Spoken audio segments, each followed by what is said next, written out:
Bom, estamos voltando com a segunda parte da live. Hoje estamos tendo uma aula, né, de horsemanship com o Léo Rauscher, ele que é brasileiro e atualmente mora na Europa.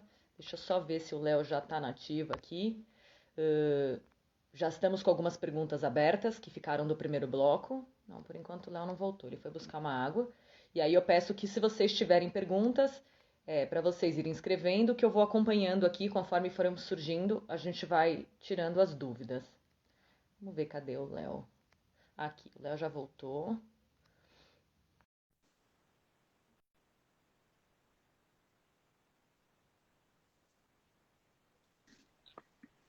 Oba, voltamos. Estamos aí. Léo, então vamos para a segunda pergunta que ficou pendente da. Eu tenho mais duas perguntas pendentes do primeiro bloco e aí a gente começa a acompanhar as perguntas que tiverem entrando, tá? Uhum. É, perdão.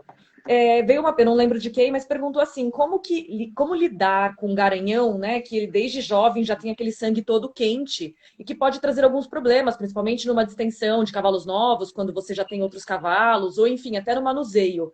Como que é a tua dica, né, para você lidar com este garanhão? Bom, problemas.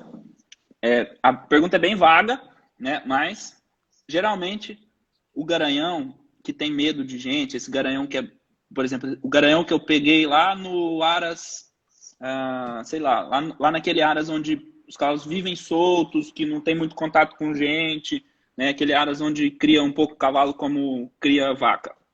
Esse garanhão não vai ser muito cheio de testosterona, aquele garanhão difícil que me dá, que tá sempre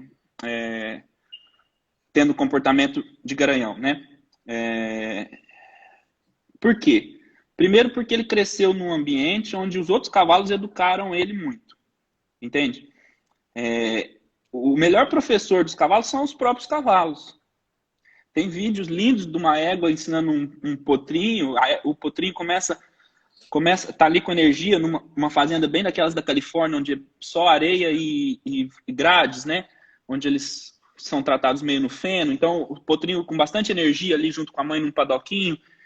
E esse potrinho começa ali a dar uns coices na mãe e tudo. E a mãe vai lá com uma gentileza, murcha a orelha pro potro, vira devagarzinho a bunda para ele, então ela avisa ele várias e várias vezes, vou te dar um coice, para com esse comportamento, e vai lá e dá um coicezinho ainda de leve nele, ele sente ali, ai, ai, ai, sai, tipo, respeita essa correção da mãe.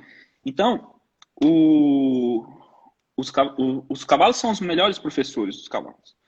Esse garanhão que foi criado solto, junto com a tropa, junto com a manada e etc., ele geralmente ele não é um garanhão que tão difícil. Agora, o outro lado, né?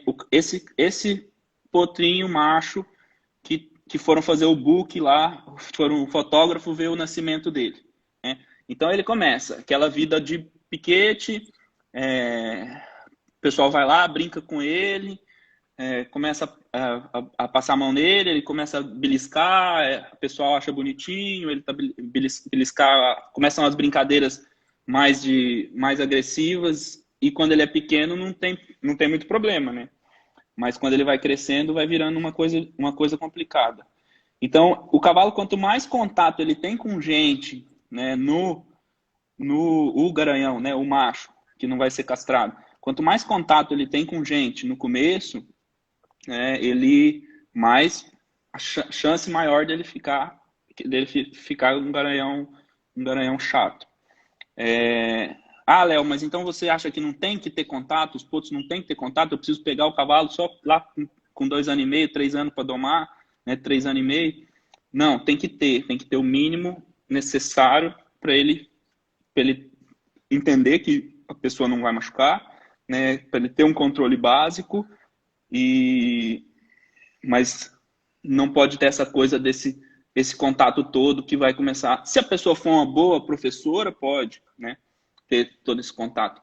O grande lance é o seguinte: quando você tem um filho na faculdade, por exemplo, não importa muito se ele vai pegar um professor que ele não gosta, um professor ruim, né? Na faculdade, por exemplo, pode ter 10, 15 ótimos professores e 2 professores que são ruins. né? Maus professores. Não importa, o seu filho de 25 anos, isso não é um problema para ele. Mas quando você tem uma criança no jardim de infância, né, você quer que a professora seja boa, entende? Isso é imprescindível. Os potrinhos têm que ser educados por alguém que saiba o que está fazendo. O primeiro contato deles ali, pôr o cabresto, tudo, ensinar eles, tem que ser por alguém que saiba o que está fazendo. Né? Entrou a Denise é ótima nisso aí. A Denise. É, tem que ser alguém que sabe o que está fazendo. O primeiro professor do cavalo tem que ser um bom professor. Então, mas aí depois que ele já é um cavalo de esporte, que ele já está um cavalo confirmado, não importa. Vai ter um cara que vai montar ali, que é um cara que é picador, vai exercitar, talvez ele não seja o melhor professor 100% do tempo. Tudo bem, o cavalo já aguenta um pouco mais isso. Tem cavalo que vai ser de amador a vida inteira, né? Mas a gente quer um bom professor. Então, como fazer para esse garanhão não ser um garanhão chato? Essa é a primeira coisa, né? A segunda coisa é conseguir a atenção dele. Então eu consigo a atenção dele, eu tento conseguir a atenção deles no chão, né? E os garanhões sofrem até um pouco no começo com isso, né? Principalmente esses que vêm, né, de uma vida de não prestar atenção em gente, né? De tratar o ser humano como a história da mosca, né? Então eles penam um pouco, porque a gente vai deixando esses comportamentos desconfortáveis. Desconfortável quer dizer que tem que gastar a energia dele ali. Então ele vai... Como fazer, né, o errado ficar difícil? Né? Então é um pouco isso. Como conseguir trazer a atenção dele para mim? E aí quando eu tenho um cavalo que, por exemplo, dá coice na distensão ou relincha muito, como eu faço para conseguir a atenção desse cavalo? O que eu vejo é muita gente tentando resumir a história. Né? Então eu tenho um cavalo que é chato no paddock, então o que eu faço? Talvez eu ponha ele por último, pôr por último não é o problema, não é o maior problema. Mas, por exemplo, talvez eu quero pegar, eu não entro nem caminho, porque se eu caminhar ele já vai começar a trotar, vai querer relinchar, então eu já pego, já dou um trote bem pouquinho ali, já galopo ele e tento resumir a história e cansar ele o mais rápido possível, né? Para ele entrar na moldura. Geralmente, quando eles cansam, eles entram na moldura. Né? Geralmente, esses cavalos vão só saltar cansados. Então, você acaba não aproveitando o potencial máximo deles. Como conseguir a atenção deles sem cansar eles? Então, tá ali. A história do controle ao passo é uma história ótima. Então, tá bom, eu vou para Santa Amaro, o meu cavalo vai saltar. Eu sei que ele é chato na distensão, ele relincha para todo mundo, etc. Eu tenho que construir uma base em casa, uma base, pode ser do trabalho de plano mesmo, uma base do trabalho de plano, onde eu consiga ganhar a atenção dele ao passo, por exemplo. Então eu saio caminhar esse cavalo lá na raia da Santa Amaro, faço um ladear para um lado, ladear para o outro, garupa, espada dentro. Daqui a pouco a orelhinha dele começa a vir para mim. Né? Eu começo a conseguir a atenção dele. Começo a pôr botão nesse cavalo. Já ouviu falar essa expressão? Esse cavalo tem muito botão. Começo a pôr botão nesse cavalo. Né? Então, quando eu vou entrar ali no paddock, eu sei que ele pode dar um coice em alguém, eu viro a garupa, eu consigo fazer um garupa para dentro, para o outro lado. Um garupa, faço um apoiar, um raver, joga a garupa dele para o lado oposto que está passando o cavalo, joga a garupa para cá. Tendo o controle do corpo do meu cavalo, eu tenho tudo. Se ele está relinchando, eu peço um raver para ele, um apoiar. Ele tem que prestar atenção, senão ele não consegue fazer. A história é essa. É dressagem. Na verdade, a gente está falando de horsemanship, mas dressagem é tudo também. Então, se meu cavalo está lá relinchando, eu peço um alto, um recuo, uma partida ao galope, uma mudança de mão, uma mudança a tempo. Ele vai continuar relinchando ou ele vai prestar atenção em mim? Mas meu cavalo não consegue fazer mudança de peso. Tudo bem, então pede aquilo que desafie ele no nível que ele está. Mas desafie ele. Não toca para frente e vamos gastar ele até ele ficar... Não. Muito mais do que você imagina. No trotinho, muito mais do que você imagina. Então, como trazer a atenção desse garanhão para mim? Ele estando prestando atenção em mim, ele não está prestando atenção nos outros. Vamos lá, outra analogia. Essa é minha também. Você tá ouvindo? Que tá... Tô. Sua internet Isso. travou. Não, voltou. Tava escutando. Voltou. Isso. Então, outra analogia. A professora entra dentro de sala de aula, né, e pede para os alunos, crianças, vamos ficar em silêncio, porque eu vou corrigir a prova da turma anterior e preciso de 10 minutos. Por favor, fiquem em silêncio. Você acha que a turma vai ficar em silêncio? Os alunos de hoje, como são? Não vão ficar em silêncio, certo? Mas, se ela der um serviço para eles, se ela entra na sala de aula e falar assim, ó, 3 perguntinhas, vamos responder aqui valendo 2 pontos no final do semestre. E põe lá 3 perguntinhas que vai levar 10 minutos para eles responderem, todos vão ficar em silêncio ocupado. E ela vai conseguir, exato, vai conseguir fazer o que ela tem. Então mantém esse garanhão ocupado. Pede ali, garupa para dentro, garupa para esquerda, vai, vira, faz uma linha, tá bom, meu cavalo não tem esse dressage todo, é um ponto de 4 anos, tá bom. Então, continue no reto e olhando para a direita, e continue no reto. Continue no reto olhando para a esquerda, a paleta dele vai querer cair, se ele não tiver o trabalho bom, vai querer ir junto com o nariz. Aí usa a perna de dentro, mantém ele indo reto olhando para a esquerda, mantém ele indo reto olhando para a direita. Só dá um desafiozinho a mais, né? Vamos desafiar ele um pouco mais. Prestando atenção em você, ele não vai prestar atenção nos outros, né? Aí, ó, o Luan falou de novo. Se você controla as patas, você controla a mente. E esse exemplo, eu não estou nem falando de controlar as patas. Controla o pescoço só, né? Já vai mudar um pouco. Tem desafios que já resolvem, já ocupam... Que na verdade também esse controla o pescoço também é controlar as patas, porque o potrinho de 4 anos, quando eu virar o pescoço aqui, muitas vezes ele vai querer ir junto. Aí eu vou ter que usar essa perna direita e falar, opa, essa perna de dentro, falar, opa, continua mantendo a linha reta, né? Então, é isso, controle as patas, você vai controlar a mente. Ele vai prestar atenção em você, dá um serviço para ele, mantenha ele ocupado, que ele vai estar com você. No primeiro bloco também a gente recebeu uma pergunta que falava assim, qual é a correção para um cavalo que reage empinando para fugir da situação, seja um refúgio, seja de um susto, o que você indica para essa correção? O cavalo que empina, ele está com 100% do peso dele atrás, nos posteriores. Um cavalo que está ali parado numa foto do leilão, né? Parado ali, parado ou quieto. Ele está com, sei lá, 65% nas mãos, né? Mais peso na frente do que na garupa. Então o cavalo está parado, geralmente ele tem mais peso na frente do que na garupa, né? O cavalo está empinando, ele tem 100% do peso na garupa. Como eu faço para tirar peso da garupa? Desengajando, ou seja, jogando essa garupa para onde eu quero, tendo o controle da garupa. Então vamos lá. Primeiro tem que entender o que faz ele empinar, né? E segundo, ter o controle da garupa para conseguir transformar a empinada num joga peso na frente. Joga um peso na frente. Por exemplo, toda vez que empinar, vamos jogar o peso na frente e aí ganha um alívio.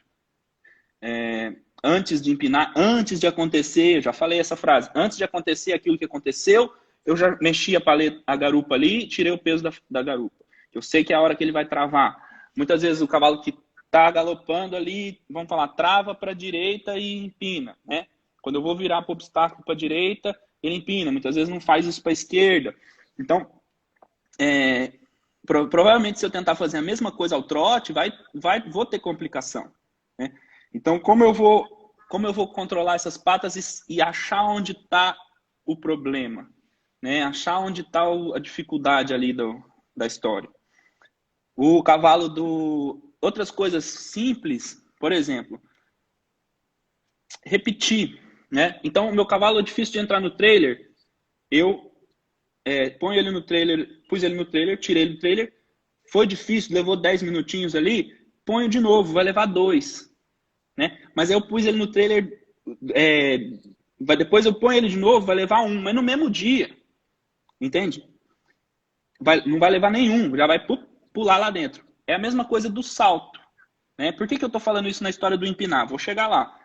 É a mesma coisa do obstáculo. Quando o Sérgio Marins, por exemplo, está assistindo aqui, estou vendo ele aqui, quando o Sérgio Marins chega com o cavalo dele na pista, e é o dia de saltar, ele trota, ele galopa, ele dá o primeiro salto. Vamos falar que o primeiro salto num vertical baixinho foi um salto horrível. O cavalo pôs o pé embaixo da barriga, olhou para baixo, ficou com medo do salto, ou foi um salto estranho, né? Ele não leva o cavalo de volta para a cocheira.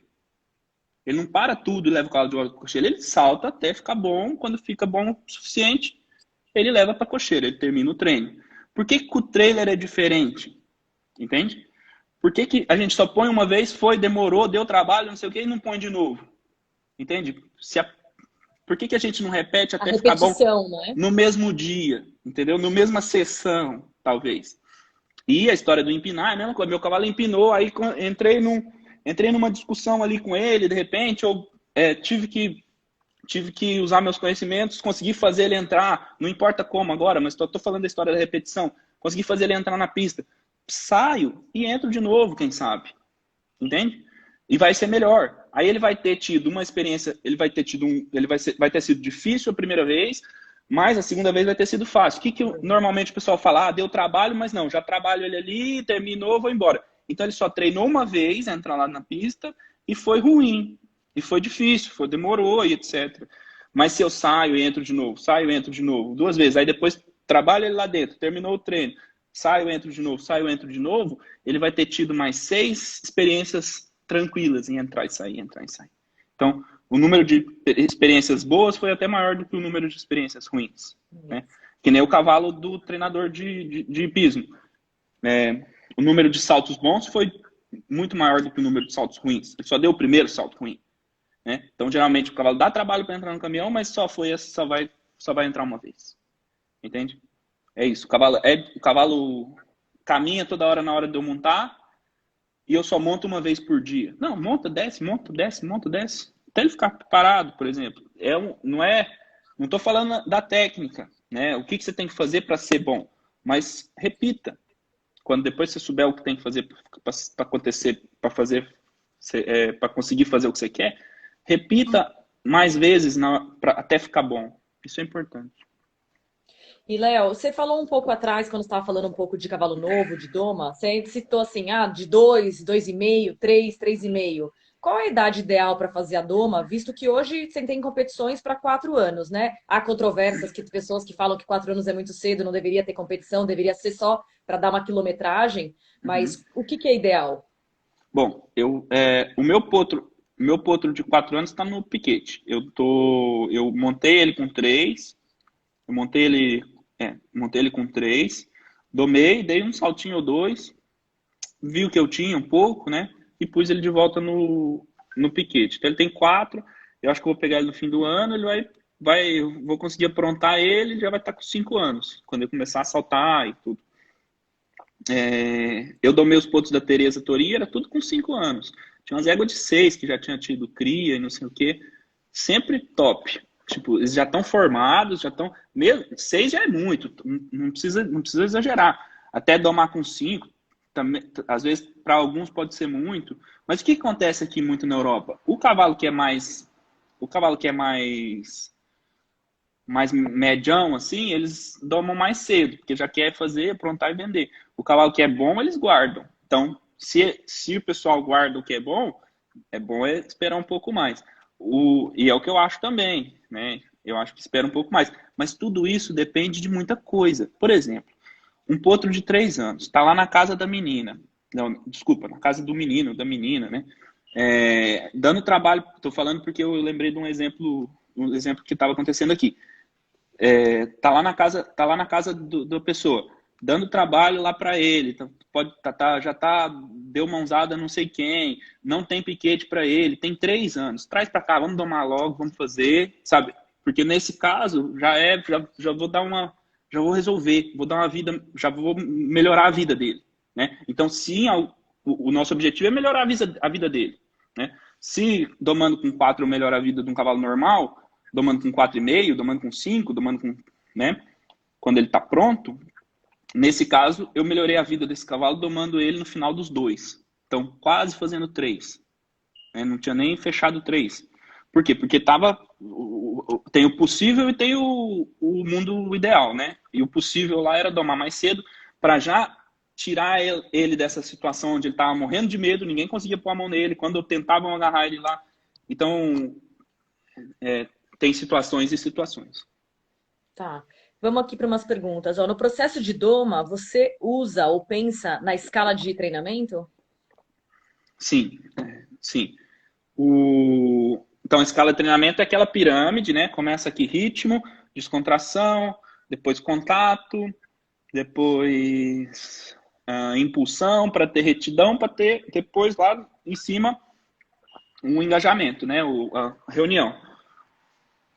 A primeira coisa, né, é o ritmo. Então, muita gente fala, é pôr o cavalo num bom ritmo, né, é conseguir que ele tenha uma boa cadência. Eu vejo um pouco, é tipo assim, o cavalo tem que saber o que é passo, o que é trote e o que é galope. Eu tenho que soltar a rédea e deixar ele ao trote e ele vai ficar ao trote, ele não vai correr pro galope, né? Ou ele não vai querer ficar voltando pro passo.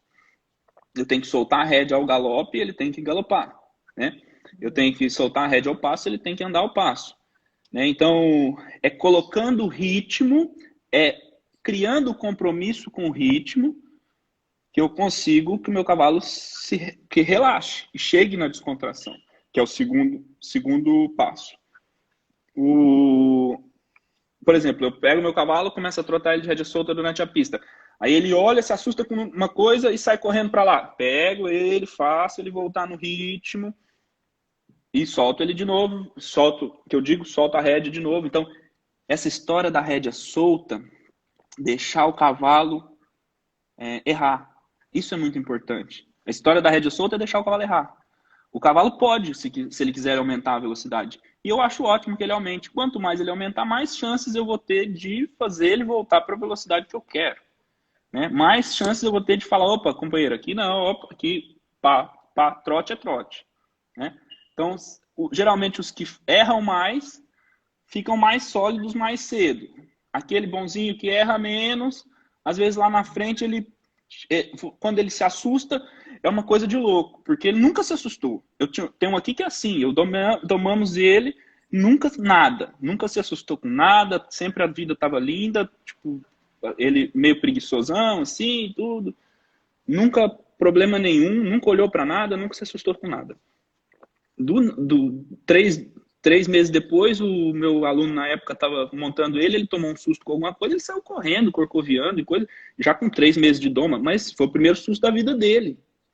O primeiro susto da vida dele. O primeiro susto da vida dele, ele já estava engajadinho, já tinha contato, já tinha não sei o que, já trabalhava, já punhamos uma certa pressão nele, e até punhamos bastante, porque ele era meio preguiçosão.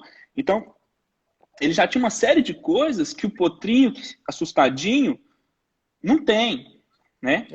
Então ele já tinha um condicionamento que o potrinho assustadinho não tem. Então foi muito pior a reação dele do que a dos potrinhos que são assustados por natureza e a gente já tá ligado ali, já sabe o que fazer. Foi o primeiro susto dele, foi com 3 meses de dono. Então, qual que era a pergunta mesmo? Eu nem lembro. Não, era essa aqui de se você pensa no processo, se você pensa na escala de treinamento. Isso, exatamente. Então, eu tenho um cavalo, eu quero ritmo. Quando ele entende que ele tem que se manter no mesmo ritmo, ele começa a descer esse pescoço. E ele começa a conseguir manter o ritmo com o nariz lá embaixo, que já é outra história, que muitas vezes ele não consegue. Então ele põe o nariz lá embaixo, ele meio que aumenta um pouco, se desequilibra um pouco, e aí você tem que pegar e voltar e pôr o ritmo de novo. Mas o próprio relaxamento dele faz ele perder o ritmo muitas vezes. Aí a gente faz, repete, até uma hora que ele vai estar relaxado e com ritmo. E aí é o contato. O contato nada mais é do que quando ele consegue estar relaxado, você consegue controlar a velocidade. Né? Porque você tem um cavalo que você consegue controlar a velocidade, mas o pescoço dele está lá natural. Do jeito que ele fica quando ele está no pasto trotando, está lá o pescoço dele. Né? Então, aí ele começa a relaxar, por quê? Porque eu estou falando assim, fique nesse ritmo. Ele começa a relaxar, ele começa a descer esse pescoço, aí ele corre. Porque ele se desequilibra um pouco, ele ainda não tem força, as costas não têm força. Quando eu pego, o pescoço sobe de novo. Então eu não consigo dar meia parada nesse potro sem o pescoço subir. Né? Como é que eu vou fazer para dar meia parada nesse potro sem o pescoço subir? Já no contato. Aí já tem que pôr um pouquinho de perna, ensinar um pouquinho do lateral. É nessa fase que a coisa vai se construindo aí. Esse potro que tá... Você perguntou, uma das primeiras perguntas, o que eu quero num cavalo domado? Eu quero um cavalo que eu consiga pôr um contato na boca dele, ele desce esse pescoço, põe esse nariz para frente, desce esse pescoço. Isso num mundo maravilhoso, no mundo ideal, viu? Não estou falando que todos os meus cavalos são tão lindos assim, não. Tem cavalo que está um pouquinho para trás da mão, tem cavalo que está um pouquinho aqui, dá uma levadinha muitas vezes, né? Não é... eu estou falando aqui, a perfeição é a busca por ela, não existe perfeição. Então, o que eu quero um cavalo domado? Eu quero um cavalo que consiga estar com esse pescoço lá embaixo, consiga aumentar e diminuir a velocidade. Nessa parte falando de escala de treinamento, né? Esteja com o pescoço baixo e consiga diminuir sem subir o pescoço. Aumentar, né? Sem subir o pescoço. Depois, meia parada nele e tenha o contato. Se ele tá para trás da mão, quando eu dou uma meia parada nele lá, só faz isso aqui, ó. Só vem o pescoço e nada acontece lá atrás, né? Aí depois vem, o que vem? Impulsão, né? Aí que é? Começar a empurrar esse cavalo mais no bridão, né? Dar umas aumentada mais forte nele, para já dar uma diminuída mais forte nele. Então, conseguir pôr ele mais reto com a impulsão, né? Porque depois da impulsão vem a retidão. No começo eu ponho meu cavalo reto como? Eu trago essa paleta de volta para cá, trago essa paleta de volta para lá, mesmo de rédea solta, então eu estou guiando ali meu cavalo, levando ele de redinha solta, fazendo ele ir para onde eu quero que ele vá, né? A espada desalinhou, alguma coisa assim, eu ponho de volta ali. A espada desalinhou, eu ponho de volta para ele. A espada desalinhou, eu ponho de volta para ele. Nessa fase da impulsão, qualquer desalinhada, você resolve no para frente e diminuindo.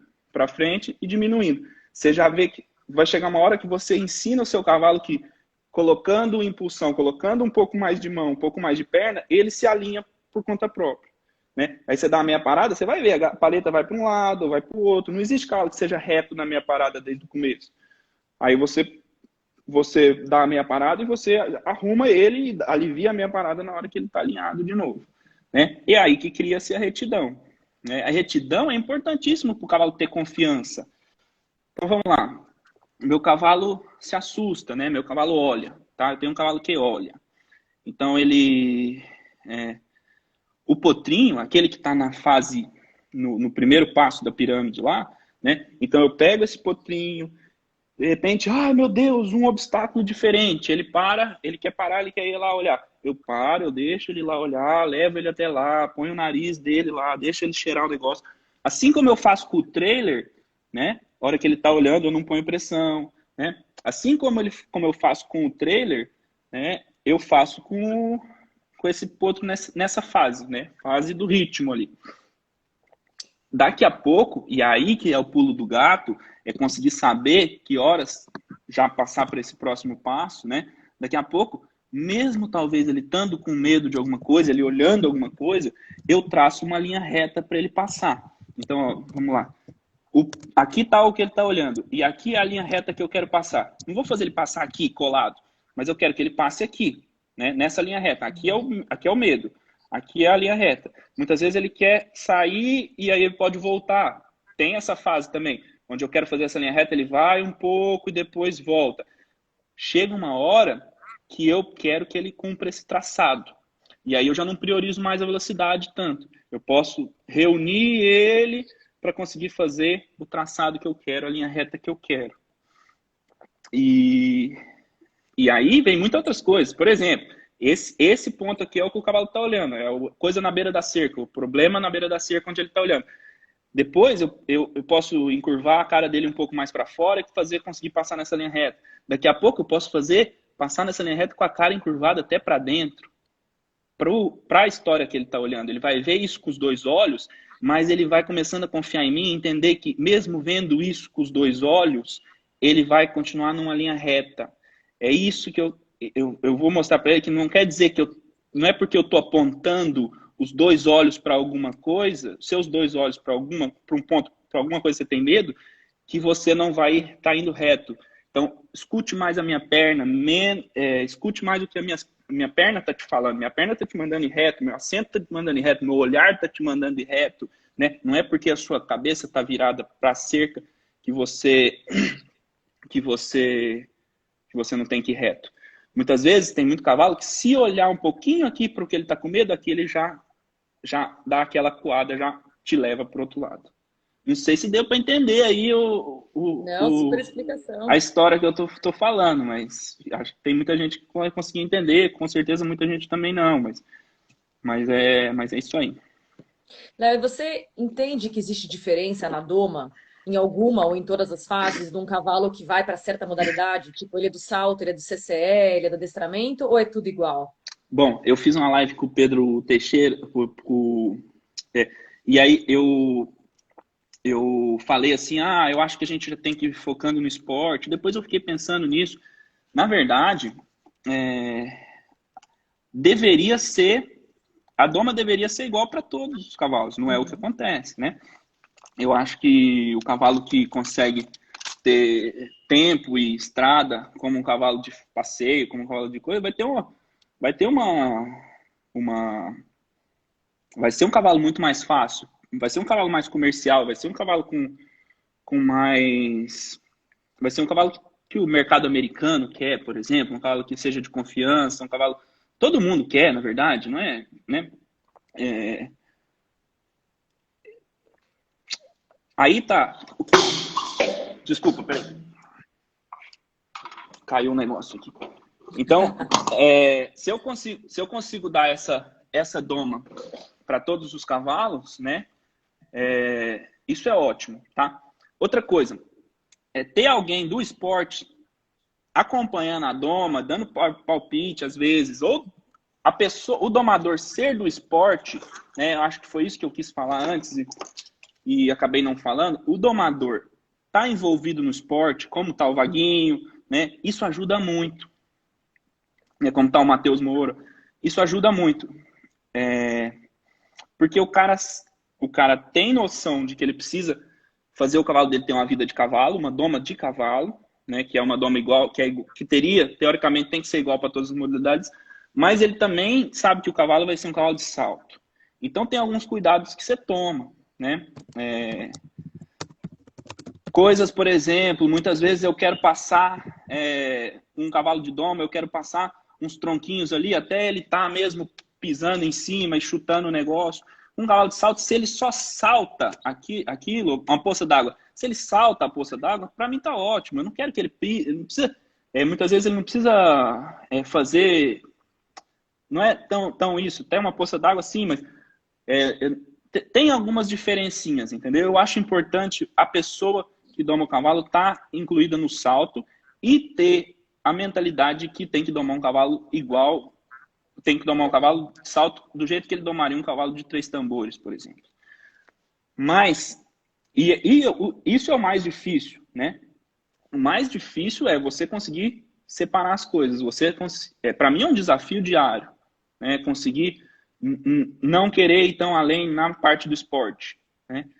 Para mim, muitas vezes a gente tá de saco cheio, a gente não quer sair no exterior, a gente quer pegar, quer fazer aquele exercício ali que tá engasgado, que é do obstáculo e tudo, que é do hipismo, mas o mais difícil é isso, é o desafio diário de não ir tão fundo no esporte que você vá deixar seu cavalo confuso na parte de domo.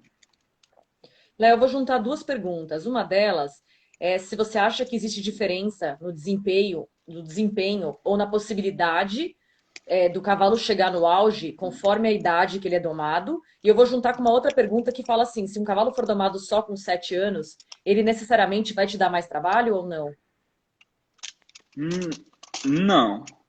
Assim, no começo a doma era ter, ter coragem, né? E força e coragem e conseguir, né? Esse cavalo de 7 anos, para esse domador das antigas, era mais difícil, né? Eu acho que hoje em dia, o que para mim é um cavalo de 7 anos? Depende da vida que ele levou. Se essa vida até os 7 anos foi ali com a tropa, vamos falar, né? Com outros cavalos e tudo, eu não acho que seja mais difícil, não.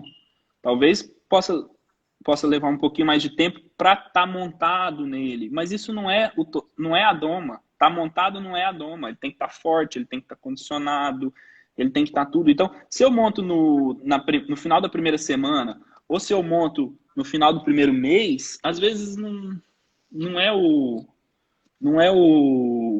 Não muda nada. Então, Porque a doma comigo hoje, pelo menos 4, 5 meses, né? Então, eu acho que esse cavalo de 7 anos, se ele foi bem tratado, se ele está sendo bem nutrido, se ele está com a tropa, para a cabeça dele, ele vai estar melhor ainda sendo domado com 7 anos. Menos tempo de cocheira, menos tempo de ansiedade, menos tempo de... né, tá tendo uma vida saudável, porque a vida saudável é a vida natural. Né? A vida saudável para a cabeça deles é a vida natural. É a vida no campo, com os outros cavalos. Se ele está tendo uma vida saudável para a cabeça dele, que é essa vida, até os 7 anos, melhor ainda. Se o corpo dele está sendo bem cuidado, se ele está sendo bem casqueado, todas essas histórias, que também se você tiver um cavalo de 7 anos que não está sendo bem cuidado, ele vai estar cada ano pior. Né? Ele vai chegar aos 7, ele vai estar muito pior do que se você tivesse já pegado ele com 3, posto ele na cocheira e já começado a arrumar os problemas dele, né? Físicos.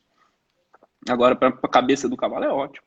Talvez seja mais difícil na hora de montar, entendeu? Talvez seja mais difícil na hora de você conseguir ali passar a mão nele e tudo. E é isso.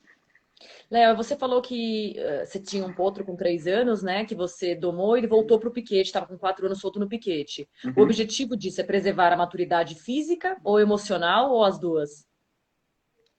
É preservar a maturidade física. E economizar dinheiro também.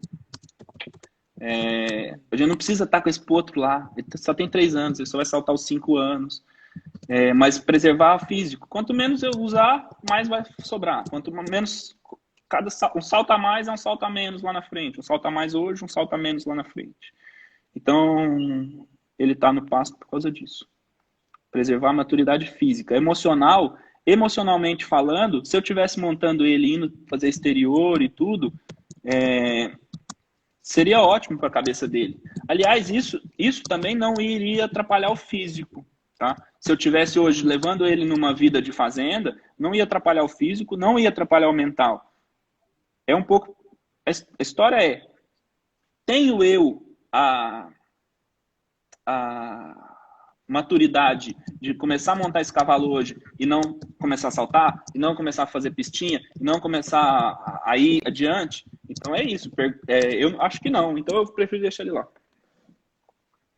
Léo, qual o critério que você usa para iniciar ou escolher e trocar a embocadura do cavalo? Como que você começa, né, nesse processo de iniciação? Sempre é o mesmo bridão, independente do cavalo?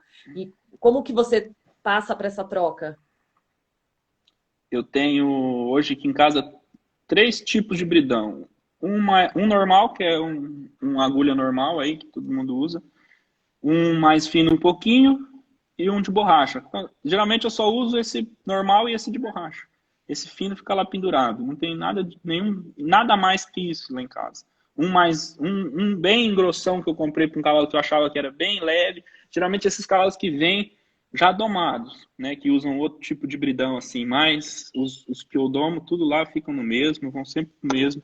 Às vezes quando é leve demais, eu ponho um de borracha. Mas não tem... Vamos lá, mais uma pergunta aqui. Marcela Tiaga fez uma pergunta, calma que acabou de passar por aqui. Léo, você utiliza o condicionamento operante no processo de doma e como? Eu não sei o que é esse condicionamento Marcelo, operante. dá uma explicaçãozinha aqui pra Manda gente. aí.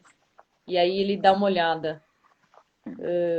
Peraí, vamos ver mais uma aqui que a gente tinha. O que o cavalo precisa apresentar para considerar domado? Essa a gente já respondeu no começo. No começo, né? A gente começou com essa pergunta, né? É isso aí. Direita, esquerda, ir para frente, ir para trás. E o mais importante, voltar calma. Confiar na gente, mas também respeitar a gente. Saber voltar calma é muito importante. Peraí que a gente entrou aqui. Para quem quer iniciar o cavalo aos 4 anos e meio, é melhor domar e soltar no pasto por 3 ou 4 meses, ou deixar para domar mais tarde e já passar para o trabalho regular? Cara, essas perguntas, a gente tem que... tudo vai depender do bom senso. A gente monta o cavalo, acha que dá para tocar em frente, vamos tocar em frente, vai devagar com ele. Né? Acho que isso aí, o melhor juiz dessa história é quem está ali todo dia com o cavalo. Não tem regra. Não tem regra. Eu tenho esse, que nem eu falei, esse potro meu eu domei com 3 anos, mas eu podia estar indo no exterior com ele todo dia, se eu quisesse, sabe? E isso não faria mal nem pro corpo dele, eu acho, e nem pro mental dele.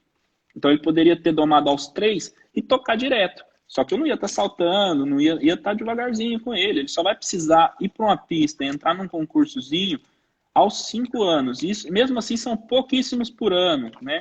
Mas para ele se acostumar. Muito mais, talvez muito mais importante, alugar a pista. Aqui tem muito isso, né?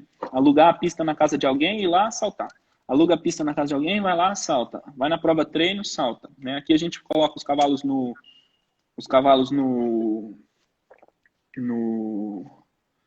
trailer e vai passear.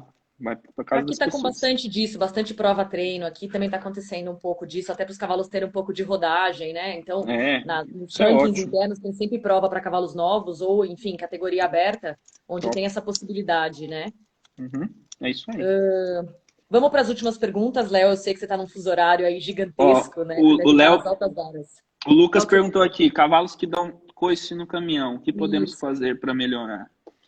Então, essa é uma história que é difícil, é complicado de entender isso aí. Por que ele está dando coice muitas vezes, né? Ele consegue se mexer ali no caminhão, né? Ele consegue pôr a garupa um pouco para um lado, se mexer, ele está travado, ele está com... Eu acho que eu já vi muita coisa de contenção, né, funcionar. Por exemplo, tem alguns cavalos que eu já vi que viajam com uma maneia, né? Tipo uma algemazinha assim. Isso é uma coisa que tem que ser feita muito devagar, com muito cuidado, ser feito por quem sabe, né? Muitas vezes a pessoa tá tão puta da vida ali que ela já vai falar, vou pôr logo essa maneira nesse cavalo, e na maioria das vezes o cavalo entende ali, não sei se na maioria das vezes, mas todas as vezes que eu vi isso, a pessoa falou, eu pus e deu certo. Mas eu vejo coisas também que eu vejo chance de dar muito errado também, né? Então acho que o mais dá muito errado por quê? Porque o cavalo briga com aquilo, não consegue sair daquela pressão, né? Pode cair, né? Ele estando ali no caminhão, talvez uma daquelas contenções de pôr égua para pôr o garanhão para cruzar com a égua, sabe? Para ela não dar coice, que põe nas patas da égua, que aí o cavalo consegue tirar o pé do chão, se equilibrar se precisar, separar um pé do outro, mas não consegue dar o coice.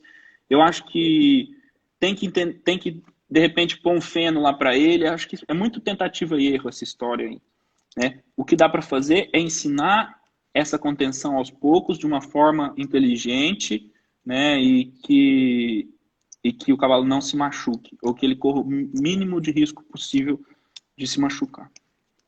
Mas Vamos eu voltar para não... aquela pergunta do Artiaga, porque ele deu uma explicaçãozinha aqui só para ver se você consegue acompanhar o raciocínio, né? Então a pergunta dele era: como você utiliza o condicionamento operante no processo de doma e como? Quando a gente fez a pergunta para o Marcelo, ele falou FB Skinner, reforço negativo. Reforço negativo.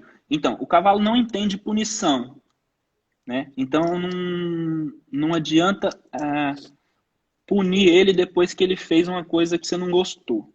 Se funcionasse, nenhum cavalo refugava, porque era só dar uma chicotada nele ali depois que ele refugasse e ele falaria, opa, eu não vou mais refugar porque o cara vai ficar muito bravo comigo, né? Ele vai fazer minha vida ficar horrível. Por exemplo, então esse cavalo que apanha depois de refugar, ele, na verdade o que ele faz é refugar e fazer outra coisa, que ele já está esperando ali, né? Então ele refuga e empina, ou refuga e sai correndo já esperando para apanhar, né? Que mais? Esse cavalo, o cavalo que, por exemplo, o cavalo relincha, né? Já fiz isso quando eu era mais novo, né?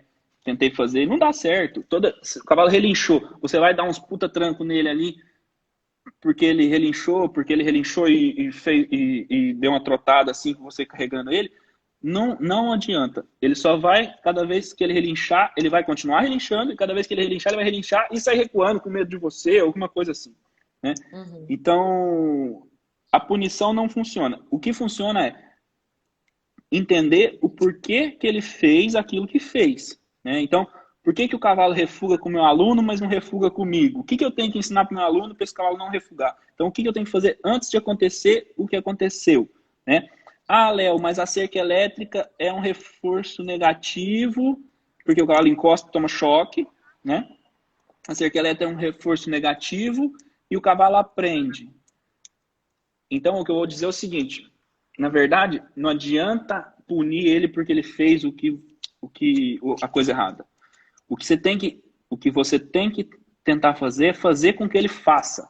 A gente tem que pedir para o cavalo fazer algo para a gente. Faça isso, faça aquilo, né? Saber pedir, ter feeling, ter timing, pôr a pressão na hora certa, tirar a pressão. Mas, geralmente, o que a gente tem que fazer é, cavalo, faça isso, respeite meu espaço, saia daqui, vá do ponto A até o ponto B, né? Não adianta ficar falando para o cavalo, não faça isso, não faça aquilo.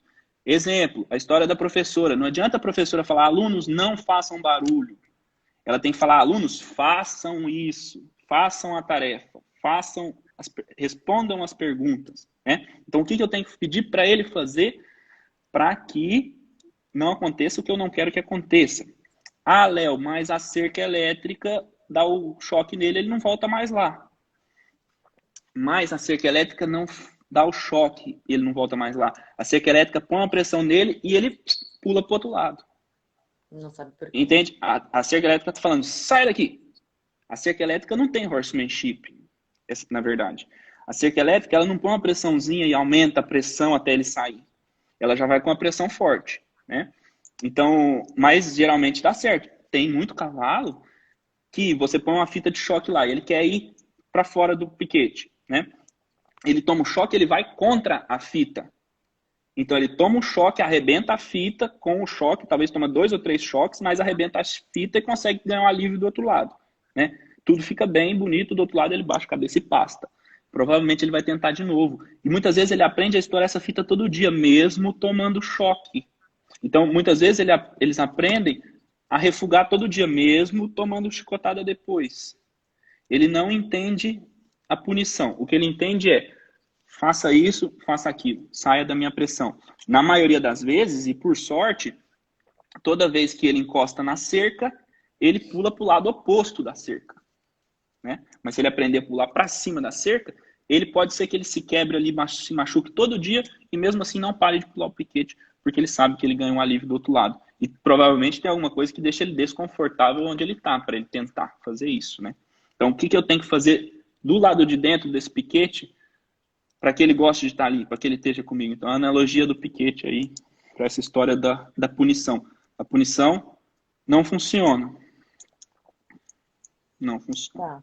Vamos para as 3 últimas perguntas, tá? Horas, daí realmente a gente não volta, até por conta do seu fuso horário. Uma pergunta que veio do outro bloco que eu até não passei é sobre um potro cabresteado que tem aquele costume de morder. O que você aconselha nessa situação? Então, teve um desses caras que eu falei no começo, né? Esses americanos antigos lá, que eram uns puta cara do cavalo e etc. E tem um deles, eu acho que foi o Tom Dorrance, né? Que eles levaram um cavalo para ele trabalhar, né? E o cavalo saiu do caminhão e perguntaram para ele. O cavalo saiu do caminhão trotando, querendo morder o cara, trotando, querendo arrastar o cara, e perguntaram para ele, o que você faz quando um cavalo tenta te morder, né? Um cavalo que te morde. Ele fala assim, eu não lembro de nenhum cavalo tentar me morder. Esse cara era um cara de um horsemanship que a gente meio que, né, louva ele, né? Endeusa ele, mas o cavalo às vezes tentou me morder. Não estou falando que o cavalo nunca tenta me morder, no meu caso, né? Uhum. Mas como fazer para que ele não tente te morder? Né? Se o cavalo não consegue chegar perto de você, como é que ele vai te morder, por exemplo? Se ele respeita o seu espaço, não entra no seu espaço, como é que ele vai te morder? Né? Vou falar uma coisa, talvez não dê para responder a última pergunta, mas é a história da pressão. Como que eu ponho pressão no meu cavalo? Como que eu peço as coisas para ele? Né? Então eu tenho que começar com a pressão pequena e de repente ir aumentando. É muito como a égua, como os cavalos fazem entre eles. Como que o cavalo pede gentilmente alguma coisa para o outro?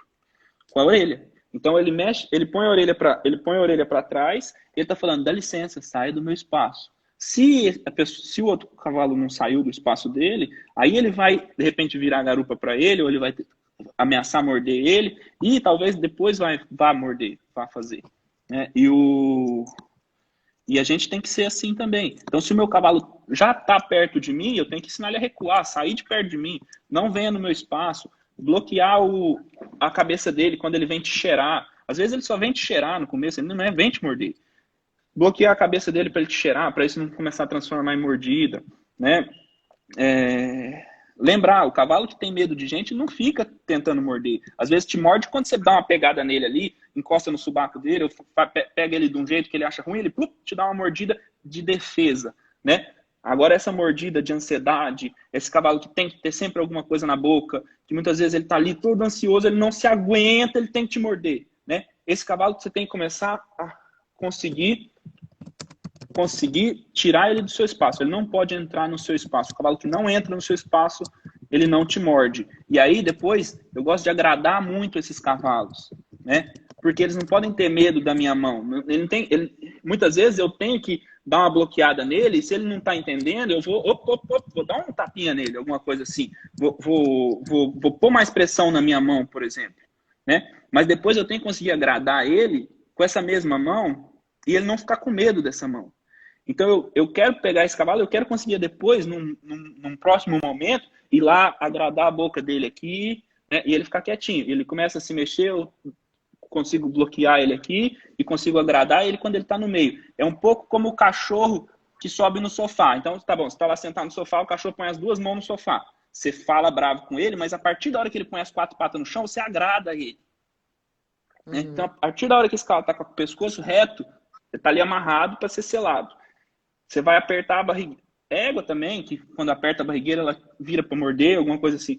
Então, eu vou começar a mexer ali onde eu acho que ele pode querer fazer alguma coisa, eu vou já bloquear a mexida de pescoço. Entende?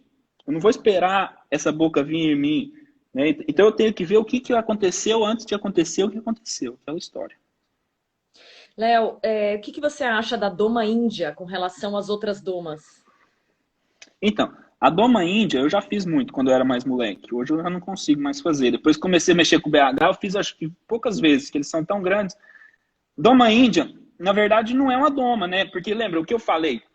O do cavalo domado é o cavalo com 1000 quilômetros rodado, o cavalo que está encostado no bridão, aumenta e diminui a velocidade relaxado, com o pescoço baixo, vai para a direita, vai para a esquerda. A doma índia é uma ferramenta para tirar a cócega e o medo do cavalo da gente um pouco, muito mais as cócegas, né? Então a pessoa consegue ali montar o pelo, passar a mão, passar o corpo inteiro no cavalo, né? Tem gente que faz isso de uma forma espetacular. Em pouquíssimo tempo, o cara em meia hora consegue pegar um cavalo que está super cosquento e consegue montar, consegue passar. É uma forma, às vezes, segura para algumas pessoas, para quem sabe fazer. É muito mais seguro montar o pelo do que montar com uma sela, porque o cara segura meio ali no pescoço, meio no cabresto, e qualquer coisa ele põe os pés no chão de novo, e já pula de novo, e põe o pé no chão de novo, se a coisa fica feia, e consegue estar com o cavalo o tempo inteiro, sem abandonar o cavalo. Então, eu acho que é uma ferramenta que, para quem sabe fazer, é ótimo para trabalhar um cavalo que tem cócega, tem medo da gente. Mas é uma coisa que, por exemplo, não precisa fazer isso num potro desses mimados, que é o que mais chega hoje em dia nas hípicas. Então, vamos falar, o que mais chega para domar hoje em dia é aquele cavalo que veio da fazenda onde criam os cavalos como criam-se vacas, ou é esse cavalo que já tem contato com gente há muito tempo?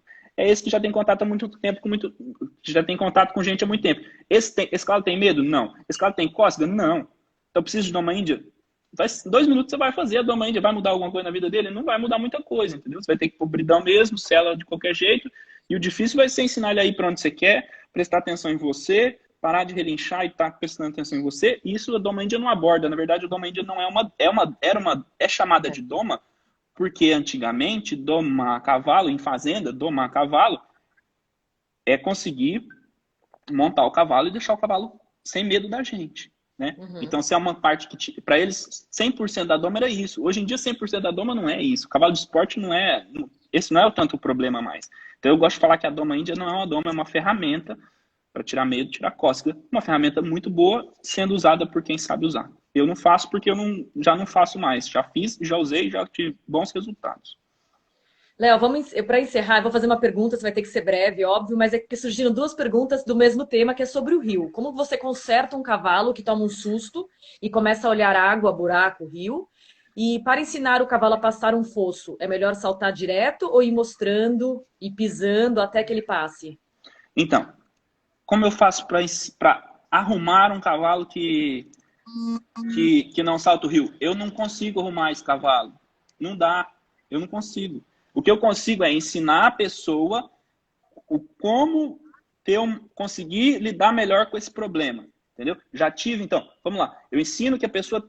Eu tento conseguir, basicamente, para tentar responder rápido, eu tento ensinar a pessoa naqueles segundos que antecedem o sino da prova, conseguir ir ao passo, cheirar esse obstáculo, olhar esse obstáculo, sem o cavalo ter medo desse obstáculo ao passo. Então, eu tento ensinar a pessoa a conseguir fazer isso. Talvez funcione com o Arteaga, eu ensino ele, passo 2 semanas, 3 meses lá na casa dele, sei lá quanto tempo necessário, consigo fazer com ele, mas quando montar a aluna dele, talvez não dê certo. O cavalo não arruma o cavalo. Né? Já tem um cavalo que salta a prova de 45, que ele precisa sair da cocheira, caminhar, procurar uma lata de lixo, alguma coisa que ele tenha medo. Então o cara tem que procurar isso. Vai levar 5 minutos para ele conseguir chegar e pôr o nariz lá. Né? Aí ele procura outra coisa, vai levar 2 minutos. Aí ele procura outra coisa que o cavalo tem medo, vai levar 10 segundos, 20 segundos, 30 segundos.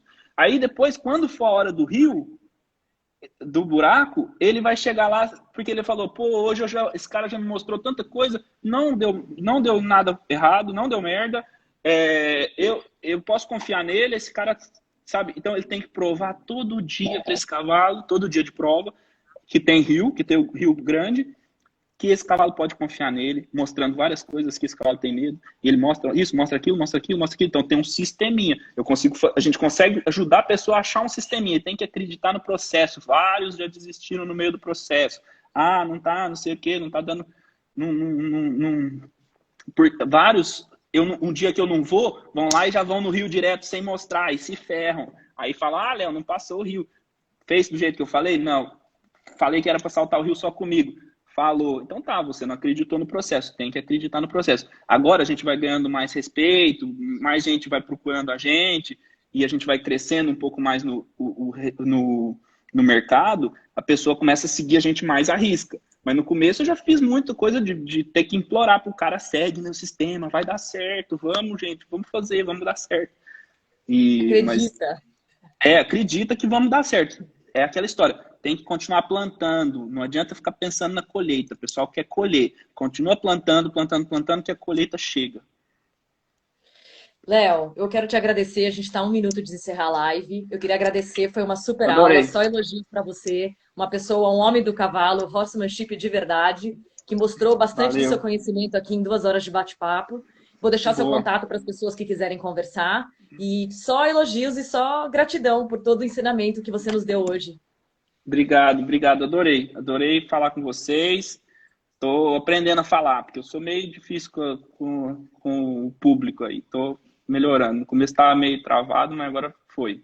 Não, excelente. Olha, a gente Top. está, assim, realmente encantado com todo o seu conhecimento. Em nome da BCCH e de todo mundo que esteve com a gente, nosso muito obrigado e até uma próxima oportunidade. Muito obrigado a todo mundo, muito obrigado a BCCH e tudo de bom para vocês. Obrigado. Vamos fazer outra, se possível, qualquer dia. Ó, e já Valeu. fica o convite para o nosso Festival do BH em novembro, na Hípica de Santo Amaro. Se você estiver no Brasil, vai ser uma honra de se receber. Boa, ótimo. Uma vez levei um garanhão lá que a gente conseguiu aprovar, foi bem legal. Que legal, Léo. Foi E muito muito bom. A gente vai sair agora da live. Boa noite para Boa você, se você noite. tem um pouquinho do resto de noite para você. E até uma próxima oportunidade. Obrigado. Obrigado a todo mundo.